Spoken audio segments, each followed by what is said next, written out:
Salam alaikum, bonjour ou bonsoir les amis, j'espère que vous allez bien partout où vous vous trouvez.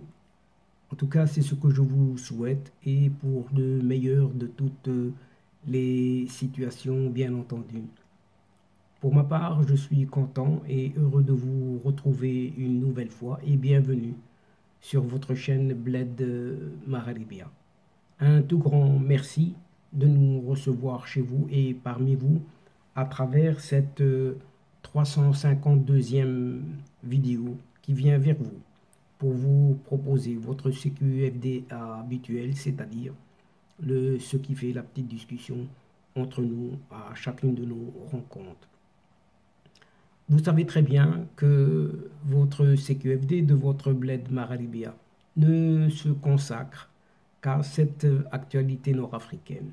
Pour venir vous la résumer avec un immense plaisir, vous la résumer très brièvement en quelques mots, quelques petites phrases qui ont été sélectionnées soigneusement parmi cette actualité justement.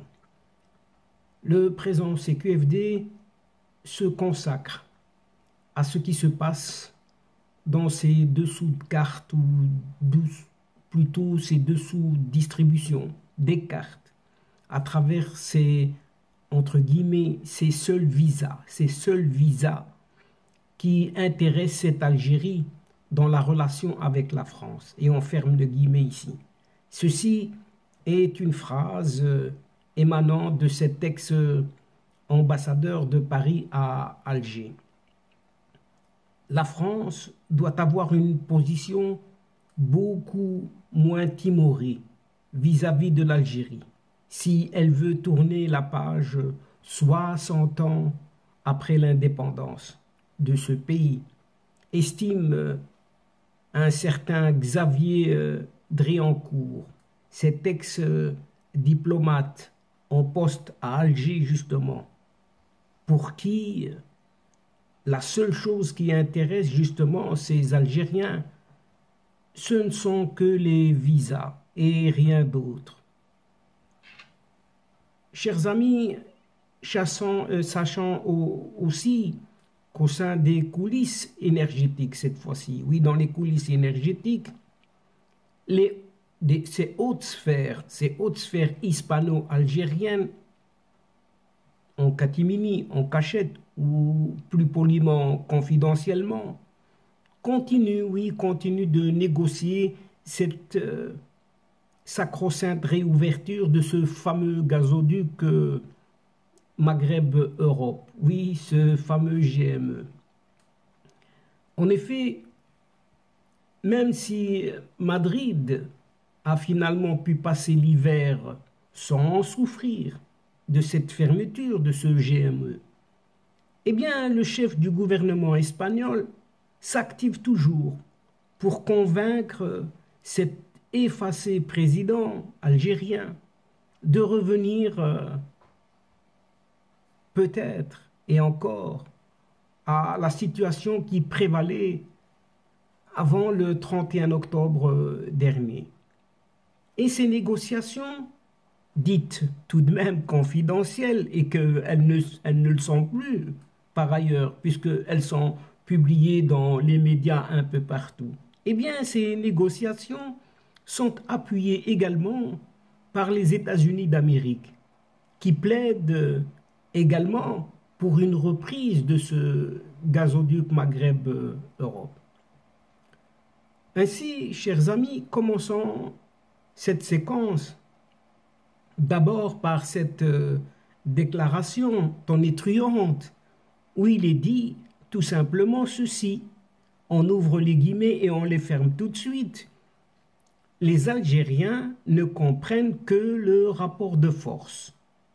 Il faut que nous aussi, on ait un discours qui soit plus clair.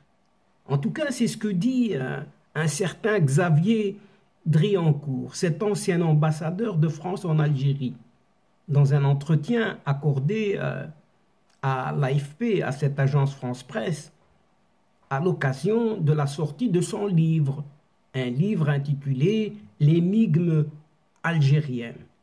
tiré de 8 années d'expérience à Alger tout de même. Et Xavier Driancourt, cet ex-ambassadeur donc, a été à 2 reprises, oui, 2 reprises à ce poste, donc de France, ambassadeur de France en Algérie, de 2008 à 2012, soit 4 ans, puis de juillet 2017 à juillet 2020, encore 4 ans, notamment durant le mouvement de protestation populaire du Hirak, qui mit fin à 20 ans de règne de ce petit abbé. Rappelons-le, ce petit abbé chassé du pouvoir en 2019 par ce mouvement pacifiste du Hirak.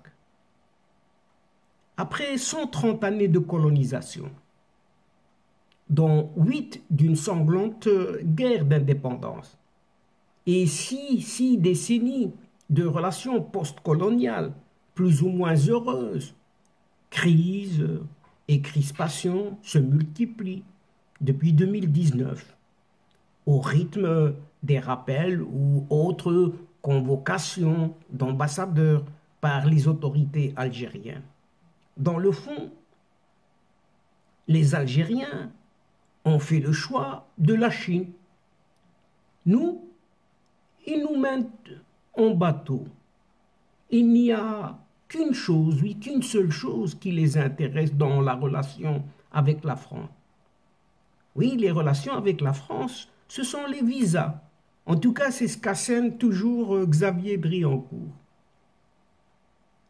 C'est ce que le président Emmanuel Macron a qualifié également de système politico-militaire entre guillemets, lui reprochant même de s'appuyer sur les rentes mémorielles de la guerre, uniquement sur celles-là. Ce sont des propos qui ont provoqué une nouvelle poussée de fièvre avec Alger à l'automne 2021. Dès son élection en 2017, Emmanuel Macron a pourtant initié une relance de la relation franco-algérienne. Il a fait une série de gestes mémoriels sur la guerre d'Algérie. Mais ceux-ci n'ont trouvé aucun écho à Alger, qui continue d'attendre des excuses officielles, rappelle toujours ce diplomate.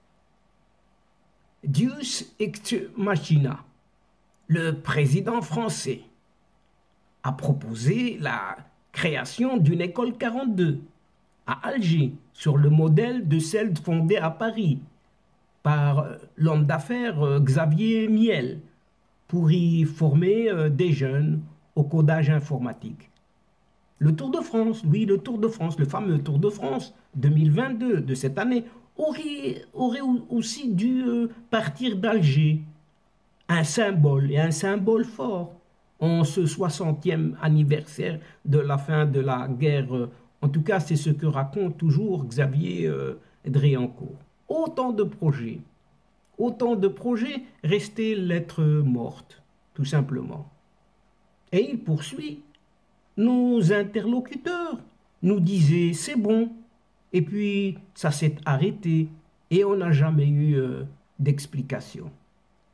Il y a donc un vrai Deus ex machina, à savoir celui qui viendra dénouer une situation dramatique derrière cette partie qui a dit non, lâche, tout de suite et brutalement, cet ex-ambassadeur qui est Xavier de Driancourt. La génération de la guerre, incarnée par ce vieux chef d'état-major de l'armée, ce général Saïd Chengriha, 76 ans tout de même, va bientôt céder sa place à une nouvelle élite. Et elle sera remplacée par une génération qui a été formée dans cette ancienne URSS brejnevienne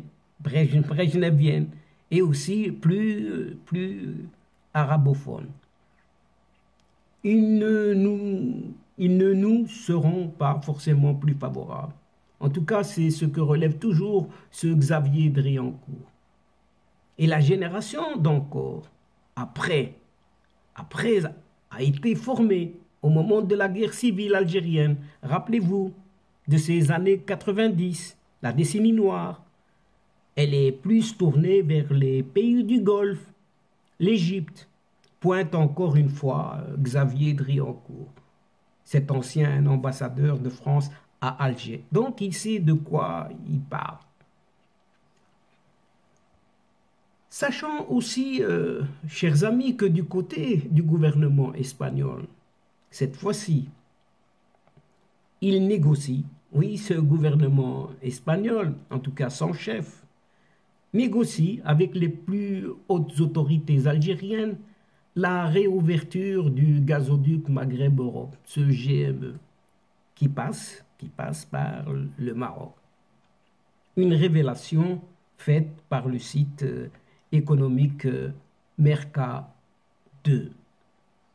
Des sources du secteur de l'énergie en Espagne assurent que des contacts ont eu lieu au plus haut niveau entre des représentants des deux gouvernements en vue de la réactivation, oui, de la réactivation de ce GME. Et la même source ajoute que même la société Naturgy, qui avait le droit d'exploiter ce gazoduc jusqu'à l'expiration du contrat le 31 octobre dernier, suit avec un grand intérêt le cours de ces négociations. Les sources qui ont été consultées se disent optimistes notamment après la conversation téléphonique du 6 mars dernier entre cet effacé athée, et Pedro Sánchez, le chef du gouvernement espagnol, que leur a donné des raisons d'espérer un changement de la position de cette Algérie à ce sujet. La décision algérienne de ne pas renouveler le contrat gazier n'a pas réellement affecté l'approvisionnement du marché de l'énergie espagnol.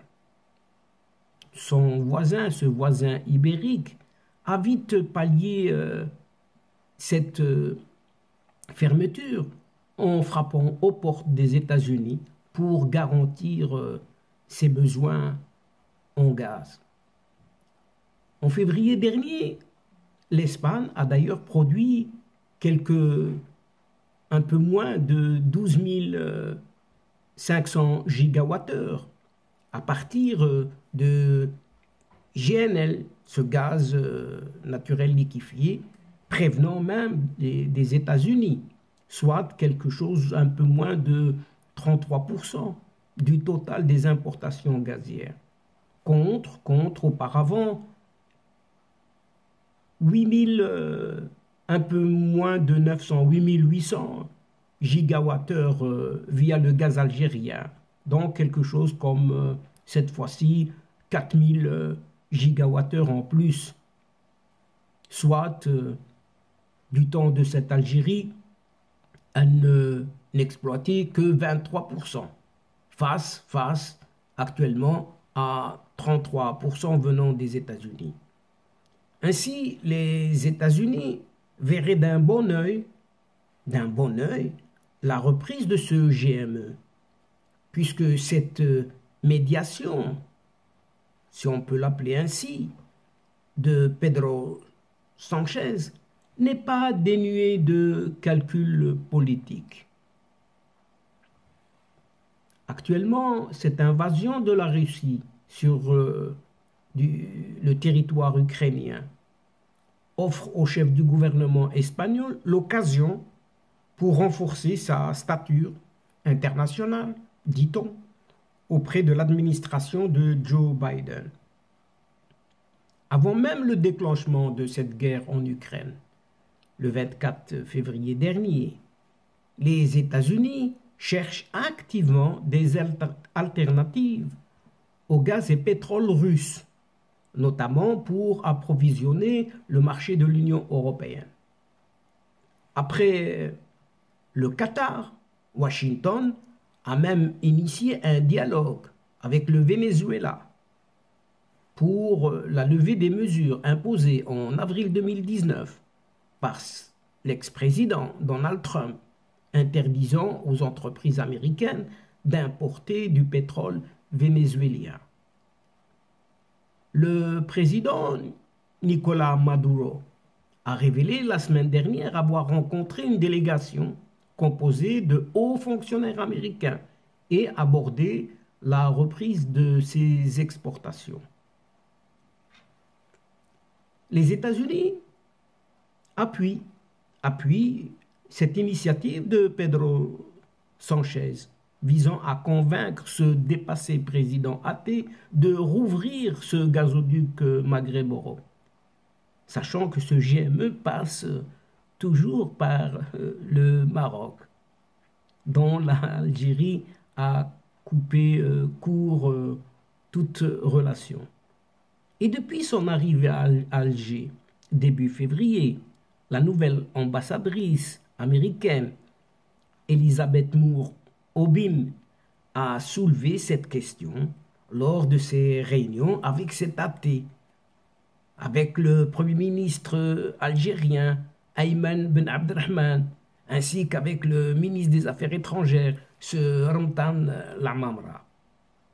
Ce sujet était également au menu de la dernière session du dialogue stratégique entre l'Algérie et les États-Unis, co-présidée par la numéro 2 de la diplomatie des USA, c'est Wendy Sherman, et le ministre algérien des Affaires étrangères, Ramtan Lamamra. Et pour l'heure, cette Algérie affiche publiquement son rejet catégorique pour une quelconque réouverture de ce GME.